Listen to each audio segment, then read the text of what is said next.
Assalamu alaikum everyone. How are you all? I am good and hope that you all are learning parts of speech with me. Today the video is about the seventh part of speech, that is conjunctions. Yes, we have already done 6 parts of speech in my videos. So if you guys haven't seen my videos, I will share the link in my description box. You can go there and learn from there. Okay, so now let's start our today's topic, that is conjunctions. लेकिन start करने से पहले अगर आप लोगों ने अभी तक मेरे चैनल को लाइक और सब्सक्राइब नहीं किया तो काइंडली जल्दी से जाएं और जल्दी से सब्सक्राइब करें और लाइक के बटन पे जल्दी से क्लिक करके एक बिग थम्स अप दे दें, क्योंकि अगर आप लोगों को नई नई चीज़ें सीखनी हैं, न्यू टॉपिक सीखने हैं इंग्लिश के, और वो भी बहुत ईजी तरीके से, तो ये वीडियोज़ आप लोगों के लिए है. You can go and you can watch my videos and you can learn a lot of things from my video. So what are conjunctions? अब कंजंक्शंस होते क्या हैं? हमने अभी तक 6 पार्ट ऑफ स्पीच पढ़ लिए हैं, जिसमें हमने noun, pronoun, verb, adjectives, adverb, preposition सब पढ़ लिए थे. ठीक है, अब आज हमने देखना है कि कंजंक्शंस क्या होते हैं, कंजंक्शंस का इंग्लिश ग्रामर में क्या इंपॉर्टेंस है, इनको क्यों इतनी इंपॉर्टेंस दी गई है, कंजंक्शन की डेफिनेशन क्या है, what are the types of conjunctions, कितनी टाइप्स के होते हैं कंजंक्शंस, इंग्लिश सेंटेंसेस में हम इनको कैसे यूज़ करते हैं, और इनका काम क्या है इंग्लिश सेंटेंसेस में. जब भी हम कोई सेंटेंस लिखते हैं तो कंजंक्शंस का क्या काम होता है उन सेंटेंसेस में, तो आज हम ये सारी चीज़ें देखेंगे. So, conjunction is a word that joins two words, phrases, clauses and sentences together. यानी कि conjunctions ऐसे words होते हैं जो दो words को या दो clauses को या दो phrases को या दो sentences को भी कभी कभी आपस में ज्वाइन करते हैं. यानी कि ऐसे वर्ड्स होते हैं कंजंक्शन वर्ड्स जो कि वर्ड्स, क्लॉजेज या फ्रेजेस को या कभी कभी सेंटेंसेस को भी आपस में ज्वाइन करने के लिए हम यूज़ करते हैं.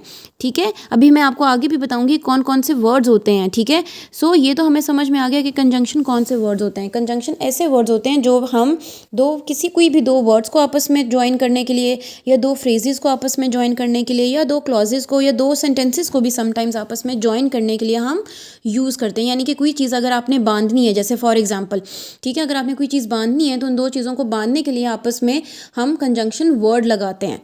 अब वर्ड्स का तो हमें पता है कि व्हाट आर वर्ड्स. ठीक है, यानी कि कोई से भी दो लफ्ज़ों को आपस में कंजंक्शन वर्ड्स ज्वाइन करते हैं. अब फ्रेजेस और क्लॉजेस देखते हैं कि फ्रेज क्या होता है, क्लॉज क्या होता है.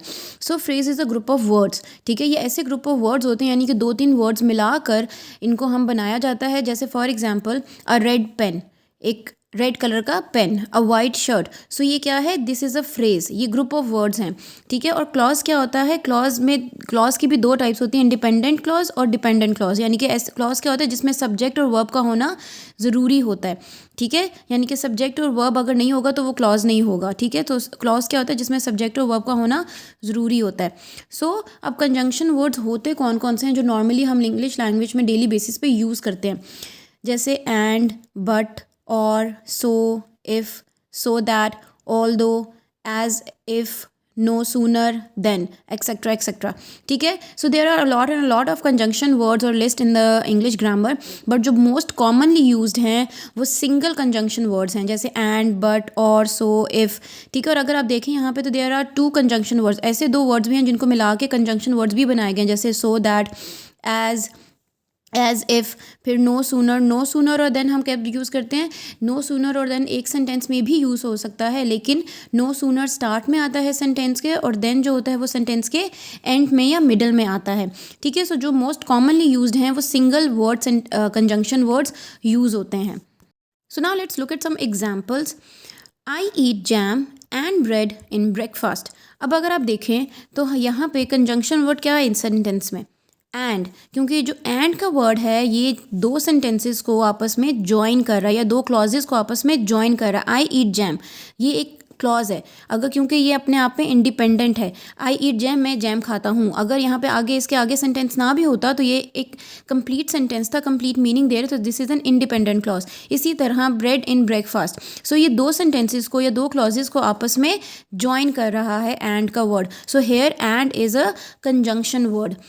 इसी तरह second example, I will go shopping और आई विल गो कैंपिंग, कि मैं या तो शॉपिंग पे जाऊँगा या मैं कैंपिंग करने जाऊँगा. यहाँ पे और का मतलब क्या हुआ, या. ठीक है, या तो मैं शॉपिंग पे जाऊँगा या तो मैं कैंपिंग पे जाऊँगा। तो here I will go shopping ये एक इंडिपेंडेंट क्लॉज है और आई विल गो कैंपिंग भी एक इंडिपेंडेंट क्लॉज है। तो यहाँ पे और ने दो इंडिपेंडेंट क्लॉजेस को आपस में कंबाइन किया, आपस में उनको लिंक किया, आपस में जॉइन किया है। ठीक है, सो और is the conjunction word hair. इसी तरह third example, right neatly so that you can get a star, यानी कि नीटली लिखो, नीट लिखो ताकि तुम्हें एक स्टार मिल सके। तो यहाँ पे सो दैट का उर्दू में क्या मीनिंग, ताकि। ठीक है, सो दैट का मीनिंग क्या निकल रहा है, ताकि, यानी कि नीट लिखो ताकि तुम्हें स्टार मिल सके। तो यहाँ पे राइट नीटली भी एक इंडिपेंडेंट क्लॉज है और you can get a star भी एक इंडिपेंडेंट क्लॉज है। तो यहाँ पे दो क्लॉजेस को आपस में जिस वर्ड ने कंबाइन किया है वो है so that. So that is a conjunction. इसी तरह नेक्स्ट एग्जाम्पल देखें, he is sad then I am. अब यहाँ पे जो कंजंक्शन वर्ड है दैट इज़ देन। ठीक है, यहाँ पे देन कंजंक्शन वर्ड है क्योंकि उसने दो क्लॉजेस को आपस में ज्वाइन किया हुआ है। अब ही इज़ सैड ये इंडिपेंडेंट क्लॉज है और आई एम डिपेंडेंट क्लॉज है क्योंकि वो इनकम्प्लीट आपको एक मीनिंग दे रहा है आई एम। ठीक है, सो ये वो इंडिपेंडेंट क्लॉज हो गया और ही इज़ सैड क्या है, इंडिपेंडेंट क्लॉज, क्योंकि वो आपको एक फुल मीनिंग दे रहा है।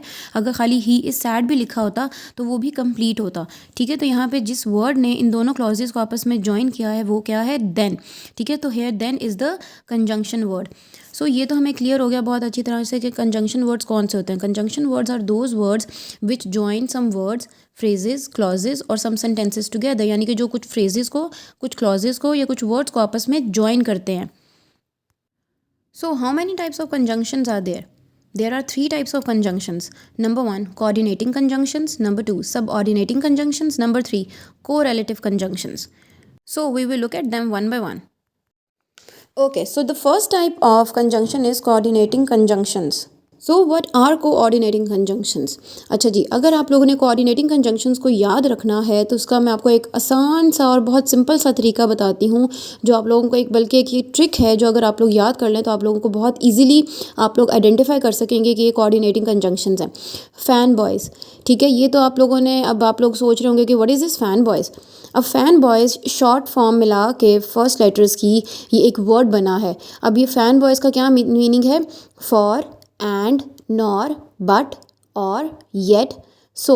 अगर आप देखें तो इन कंजंक्शंस का जो फर्स्ट लेटर है, जैसे फॉर का एफ, एंड का ए, एन का, नॉर का एन, बट का बी, और का ओ, येट का वाई, सो का एस, अगर आप इनके फर्स्ट लेटर्स मिलाएं तो ये फैन बॉयज़ बनता है। सो अगर आप फैन बॉयज़ को याद रख लेंगे तो आपको ईजिली याद हो जाएगा कि कंजंक्शन कोऑर्डिनेटिंग कंजंक्शंस कौन से होते हैं। ठीक है, फॉर, एंड, नॉर, बट, और, येट, सो, ये जो कंजंक्शंस होते हैं इनको हम क्या कहते हैं, कोऑर्डिनेटिंग कंजंक्शंस। ठीक है, सो ये बहुत इजी हो गया, मैंने आपको बहुत इजी और एक ट्रिक बता दी है कि कोऑर्डिनेटिंग कंजंक्शंस को याद कैसे आप लोगों ने करना है। जस्ट फैन बॉयज़ आप लोग याद कर लें और फैन बॉयज़ से आप लोग फर्स्ट लेटर से जो जो कंजंक्शंस बनते हैं वो आप लोग अच्छी तरह से आपको याद आ जाएंगे। ठीक है जी, तो ये तो आपको ट्रिक बता दी। अब let's move forward to its definition. अब इसकी डेफिनेशन क्या है, a conjunction that connects words, phrases and clauses that are coordinate और equal to each other। यानी कि ये तो बात मैंने आपको पहले भी बताई है कि कंजंक्शन वो क्या होता है, ऐसे वर्ड्स होते हैं जो दो वर्ड्स को आपस में या फ्रेजेस को या क्लॉजेस को आपस में ज्वाइन करते हैं या कनेक्ट करते हैं। लेकिन अब कोऑर्डिनेटिंग कंजंक्शंस क्या होते हैं, यानी कि एक ऐसे कंजंक्शन होते हैं कि एक तो ये ज्वाइन तो करते ही करते हैं और दूसरा कि जो आपस में इक्वल भी होते हैं। ठीक है, यानी कि ग्रामेटिकली इंग्लिश में ये दोनों के आपस में इक्वल भी होते हैं। जैसे अभी I will tell you the example, तो फिर आप लोगों को क्लियर हो जाएगा। जैसे for example number 1, I don't like pizza, pastries and burger. अब अगर आप इसमें देखें तो एंड का जो वर्ड है इसने तीन वर्ड्स को आपस में ज्वाइन किया, यानी कि पिज्ज़ा, पेस्ट्रीज और बर्गर, इन तीनों को इसने आपस में ज्वाइन किया, यानी कि मुझे पिज्ज़ा, पेस्ट्रीज और बर्गर पसंद नहीं है। ठीक है, सो यहाँ पे जो एंड है that is a coordinating conjunction. ठीक है, और ये एक सेंस ऑफ इक्वालिटी भी आपको शो कर रहा है कि ना तो मुझे पिज़्ज़ा पसंद है, ना तो मुझे पेस्ट्री पसंद है और ना ही मुझे बर्गर पसंद है। इसी तरह number 2 example, she was tired yet she went there. वो थकी हुई थी फिर भी वो वहाँ चली गई। अब यहाँ पे येट का क्या मतलब हुआ, फिर भी। ठीक है, और येट जो है वो यहाँ पे कोऑर्डिनेटिंग कंजंक्शन है। अच्छा, एक बात हमेशा याद रखिएगा, जस्ट रिमेंबर वन थिंग कि she was tired is an independent clause, she went there ये भी एक इंडिपेंडेंट क्लॉज है। सो जब भी दो इंडिपेंडेंट क्लॉजेज को हम आपस में कंबाइन करते हैं तो हम पहले कॉमा लगाते हैं और फिर उसके बाद हम कोई कंजंक्शन वर्ड यूज़ करते हैं। जैसे यहाँ पे हमने शी वॉज टायर्ड के बाद आफ्टर कॉमा लगाया था और फिर येट लगा के हमने बाकी का इंडिपेंडेंट क्लॉज कंप्लीट किया था। ठीक है। इसी तरह number 3, Hasan must be in the room or on the roof. अब इसका क्या मीनिंग हुआ कि हसन या तो अपने रूम में होगा या ऊपर छत पर होगा। अब यहाँ पे जो और का वर्ड है वो या के लिए यूज़ हुआ है कि या तो वो रूम में होगा या फिर रूफ पे होगा। ठीक है। सो यहाँ पे जो और है this is a coordinating conjunction, और यहाँ पे अगर आप देखें तो ये भी एक इंडिपेंडेंट क्लॉज है जो आपस में ज्वाइन हुआ है और के साथ। Now number 4, I went to the shop but it was close, यानी कि मैं उस शॉप में गया लेकिन वो बंद थी। बट का यहाँ पे क्या मीनिंग हुआ, लेकिन। ठीक है। और यहाँ पे जो बट है वो भी एक कोऑर्डिनेटिंग कंजंक्शन है क्योंकि वह यहाँ पे दो इंडिपेंडेंट क्लॉजेज को आपस में ज्वाइन कर रहा है। इसी तरह हमने यहाँ पे I went to the shop, this was an independent clause, तो हमने इंडिपेंडेंट क्लॉज के बाद कॉमा लगा के फिर कंजंक्शन वर्ड बट का यूज़ किया है। ठीक है। सो कोऑर्डिनेटिंग कंजंक्शन कौन से होते हैं, फैन बॉयज, जैसे फॉर, एंड, नॉर, बट, और, येट, सो, ये कोऑर्डिनेटिंग कंजंक्शन होते हैं। ये ऐसे कंजंक्शन होते हैं जो आपस में वर्ड, फ्रेजेस और क्लॉजेज को आपस में ज्वाइन करते हैं और आपस में एक दूसरे को इक्वल मीनिंग शो कर रहे होते हैं। चलें जी, अब सेकंड टाइप है subordinating conjunctions. This is the second type of conjunction, subordinating conjunctions. अब सब ऑर्डिनेटिंग कंजंक्शंस क्या होते हैं, is a word or phrase that links a dependent clause to an independent clause, यानी कि एक ऐसा वर्ड होता है या ऐसे फ्रेजेस होते हैं जो डिपेंडेंट क्लॉज को इंडिपेंडेंट क्लॉजेस के साथ आपस में ज्वाइन करते हैं या लिंक करते हैं। मैंने अभी आपको पहले भी बताया था कि what are independent clause. Independent clauses वो वाले क्लॉजेज होते हैं जो आपस में ही इंडिपेंडेंट होते हैं, यानी कि आपस में उनका मीनिंग क्लियर होता है, उनको किसी और आगे सेंटेंस की ज़रूरत नहीं होती टू क्लियर द मीनिंग। लेकिन जो डिपेंडेंट क्लॉजेज होते हैं उनका मीनिंग इनकम्प्लीट होता है, उनकी एक लुक इनकम्प्लीट होती है। ठीक है। तो उनको किसी ना किसी आगे सेंटेंस की या क्लॉज की ज़रूरत होती है to complete the sentence. Okay. So subordinating conjunctions कौन से होते हैं, they are those words or phrases जो डिपेंडेंट क्लॉजेस को इंडिपेंडेंट क्लॉजेस के साथ ज्वाइन करते हैं या फिर लिंक करते हैं। अब आपने पहले वाले जो कोऑर्डिनेटिंग कंजंक्शंस थे उसमें देखा था कि उसमें वर्ड्स और फ्रेजेस और क्लॉजेस तीनों को आपस में ज्वाइन करते थे, लेकिन जो सब ऑर्डिनेटिंग कंजंक्शंस हैं इसमें सिर्फ और सिर्फ डिपेंडेंट क्लॉज को इंडिपेंडेंट क्लॉज से ज्वाइन किया जाता है। इसमें फ्रेजेस को आपस में ज्वाइन नहीं किया जाता, इसमें डिपेंडेंट क्लॉज को इंडिपेंडेंट क्लॉज के साथ ज्वाइन किया जाता है। अब सबऑर्डिनेटिंग कंजंक्शंस होते कौन कौन से हैं, जैसे after, as, till, by the time, before, because, as soon as, home, only, if, that, etcetera. ठीक है। सो ये मेनली जो बहुत कॉमनली यूज्ड हैं सबऑर्डिनेटिंग कंजंक्शंस वो ये वाले हैं। अब आप देखें यहाँ पे भी सबऑर्डिनेटिंग कंजंक्शंस में भी वन वर्ड कंजंक्शन भी है और थ्री वर्ड्स कंजंक्शन भी है, जैसे by the time, as soon as. ठीक है। और वन वर्ड कंजंक्शंस भी हैं जैसे बिफोर, बिकॉज। ओके।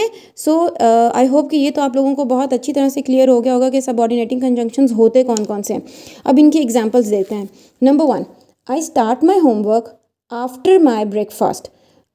अगर अब आप इस एग्जाम्पल में देखें तो जो आफ्टर है वो इन दोनों सेंटेंसेस को एक तो उसने आपस में ज्वाइन किया हुआ है। I start my work, this is an independent clause, why, because this sentence is completing the meaning. I start my homework, अगर ये इतना ही लिखा होता कि आई स्टार्ट माई होमवर्क, मैंने अपना होमवर्क स्टार्ट किया, तो ये भी आप अपने में एक मीनिंग पूरा शो कर रहा है आपको। ठीक है। लेकिन अब जो आफ्टर के बाद है my breakfast is an incomplete sentence, this is N dependent clause, यानी कि इस सेंटेंस को किसी और आगे क्लॉज की ज़रूरत है टू कंप्लीट द मीनिंग, इसीलिए this is a dependent clause.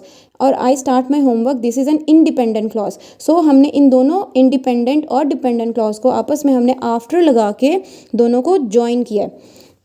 Now number 2, the sweeper always comes here before going to work, यानी कि जो स्वीपर है वो हमेशा यहाँ आता है कहाँ जाने से पहले, काम पे जाने से पहले। तो यहाँ पे जो बिफोर है उसका क्या मतलब है, पहले, यानी कि काम पे जाने से पहले। तो जो बिफोर है दिस इज़ अ सब ऑर्डिनेटिंग कंजंक्शन, उसने यहाँ पे इंडिपेंडेंट और डिपेंडेंट क्लॉजेस दोनों को आपस में कंबाइन किया। अब यहाँ पे इंडिपेंडेंट क्लॉज कौन सा है, the sweeper always comes hair. ठीक है। This is an independent clause क्योंकि ये पूरा एक मीनिंग आपको शो कर रहा है कि स्वीपर यहाँ आता है हमेशा। ठीक है। लेकिन अगर खाली ये सेंटेंस होता बिफोर गोइंग टू वर्क, तो ये सेंटेंस आपका डिपेंडेंट क्लॉज है क्योंकि this is not showing you any meaning, इसमें कोई आपको मीनिंग क्लियर नहीं हो रहा। ठीक है। सो इस सेंटेंस में भी अगर आप देखें independent clause is joining with the dependent clause with the conjunction before. अच्छा जी, ना third example, I will leave as soon as my mother arise, यानी कि मैं यहाँ से चला जाऊँगा जैसे ही मेरी मदर आ जाएंगी या जैसे ही मेरी मदर पहुंच जाएंगी। सो यहाँ पे एज सुन एज का मतलब है जैसे ही। ठीक है। सो यहाँ पे भी अगर आप देखें तो इंडिपेंडेंट क्लॉज को डिपेंडेंट क्लॉज के साथ मैच किया हुआ है, ज्वाइन किया हुआ है। आई विल लीव, मैं यहाँ से चला जाऊँगा, तो this is an independent clause. As my mother arrives या my mother arrives, now this is a dependent clause, क्योंकि ये आपको सेंटेंस या क्लॉज कोई भी आपको मीनिंग शो नहीं कर रहा, ठीक है। सो हमने यहाँ पे एज सुन एज कंजंक्शन यहाँ पे फिट करके इन दो क्लॉजेज को आपस में मैच किया हुआ है। Now number 4 example, you will not succeed until you work hard. अब अगर आप देखें तो ये भी इंडिपेंडेंट क्लॉज को डिपेंडेंट क्लॉज के साथ ज्वाइन किया हुआ है with the conjunction until. Until का मतलब क्या होता है कि तुम तरक्की नहीं कर ले सकते हो जब तक, अंटिल का मतलब क्या होता है जब तक तुम मेहनत ना करो। वर्क हार्ड मतलब मेहनत ना करो। सो यहाँ पे अंटिल जो है उसका क्या मीनिंग हुआ, जब तक। So until is the subordinating conjunction here, ठीक है। और यहाँ पे भी you will not succeed until you work hard, ठीक है। So this is also a independent clause matching with the dependent clause. So I hope कि आप सबको बहुत अच्छी तरीके से समझ तो आ गया होगा कि सबऑर्डिनेटिंग कंजंक्शंस कौन से होते हैं। I will repeat it again one time कि सबऑर्डिनेटिंग कंजंक्शंस ऐसे वर्ड्स होते हैं जो डिपेंडेंट क्लॉज को इंडिपेंडेंट क्लॉज के साथ आपस में ज्वाइन करते हैं, ठीक है। Now the third type is correlative conjunctions. अब कोरिलेटिव कंजंक्शंस क्या होता है, जैसे आपको नेम से ही इसका पता चल जाना चाहिए, यानी कि जो आपस में रिलेट करते हैं, ठीक है। ये ऐसे कंजंक्शंस होते हैं कि आपस में रिलेट करते हैं, ठीक है। Correlative conjunction is one of a pair of conjunctions that work together to connect equal parts of a sentence। यानी कि ये ऐसे conjunctions होते हैं जो आपस में एक दूसरे को combine करने के लिए sentences को use किए जाते हैं। लेकिन यहाँ पे एक जो सबसे important बात है वो ये है कि आपने यहाँ पे ये देखना है कि दे वर्क इन पेयर्स, यानी कि ये ऐसे कंजंक्शंस होते हैं जो पेयर में काम करते हैं, जो पेयर में सेंटेंसेस में यूज़ होते हैं, ठीक है। अभी I will tell you the example, तो then you will be clear about it, ठीक है। जस्ट रिमेंबर वन थिंग कि in correlative conjunctions they work in pairs, यानी कि ऐसे कंजंक्शन वर्ड्स होते हैं जो पेयर्स में काम करते हैं, यानी कि पेयर्स में यूज़ होते हैं इन अ सेंटेंस, ठीक है। जैसे ईदर और, नॉट ओनली, ये एक वर्ड है। Either or is one word, not only is one word, but also is one word, whether or is one word, and both and is one word, यानी कि ये एक सेंटेंस में ही use होंगे, इनको आप अलग अलग यूज़ नहीं कर सकते। तो ये देखें, अगर आप कोरिलेटिव कंजंक्शंस का मतलब क्या होता है कि यानी कि ऐसे कंजंक्शंस जो पेयर में यूज़ होते हैं। सो दे आर पेयर, जैसे ईदर और का पेयर है, नॉट ओनली का पेयर है, बट ऑल्सो का पेयर है, वेदर और का पेयर है। सो ये हमेशा पेयर में एक सेंटेंस में यूज़ होंगे। अब हम कुछ एग्जाम्पल्स देखते हैं, तो इन एग्जाम्पल से you will get clear. Number 1 example, either come or go, यानी कि या तो आओ या जाओ, ठीक है। तो यहाँ पे ईदर और अगर आप देखें तो ये पेयर में यूज़ हुए, यानी कि एक साथ एक ही सेंटेंस में यूज़ हुए हैं, ठीक है। और यहाँ पे क्या हो रहा है कि आपको इक्वल इंपॉर्टेंस शो हो रही है कि या तो आओ या जाओ, ठीक है। इसी तरह number 2, neither Ali nor Fatima is in the room. अब नीदर और नॉर का मतलब क्या होता है कि ना ही अली और ना ही फातिमा रूम में है, यानी कि दोनों रूम में नहीं है, ठीक है। तो ये भी आपको इक्वल दोनों की इंपॉर्टेंस शो हो रही है कि ना तो अली और ना ही फातिमा दोनों रूम में नहीं है। तो ये भी यहाँ पे कंजंक्शन जो हैं, कोरिलेटिव कंजंक्शन जो हैं वो एज अ पेयर यूज़ हुए हैं। Number 3 example, I am not only a singer but also a dancer, यानी कि मैं ना ही सिर्फ सिंगर हूँ बल्कि एक डांसर भी हूँ। तो यहाँ पे नॉट ओनली और बट जो है वो यहाँ पे as a correlative conjunctions use हुए, ठीक है। इसी तरह नंबर 4 देखें, I ate both the apple and the guava, यानी कि मैं दोनों एप्पल और गुआवा दोनों खाती हूँ। तो यहाँ पे भी एज अ पेयर हमने बोथ और एंड यूज़ किया है। सो ये भी कोरिलेटिव कंजंक्शंस है, ठीक है। सो आई होप कि आप लोगों को बहुत ईजी वे में मैंने आप लोगों को समझाया है, और बहुत जितना ईजी हो सकता था उतनी ईजी वे में मैंने आपको समझाया है। एंड आई होप कि आप लोगों को ये समझ आ गया होगा कि what are conjunctions. So conjunctions होते क्या हैं, एक दफ़ा मैं दोबारा से रिपीट कर देती हूँ। We will summarise all today's video. So what is a conjunction? Conjunction is that word, phrase or a clause जो कि सेंटेंसेस को आपस में ज्वाइन करता है, ठीक है। ये ऐसे वर्ड्स होते हैं जो फ्रेजेस को, क्लॉजेस को, ये वर्ड्स को आपस में ज्वाइन करते हैं, ठीक है। फिर हमने 3 टाइप्स ऑफ कंजंक्शंस भी पढ़ी थी। First type was coordinating conjunctions, then second type was subordinating conjunctions, and the third type was correlative conjunctions, ठीक है। सो आई होप कि आप लोगों को आज कंजंक्शंस का टॉपिक क्लियर हो गया होगा। जो अब तक आप लोगों को कन्फ्यूजन थी वो क्लियर हो गई होगी।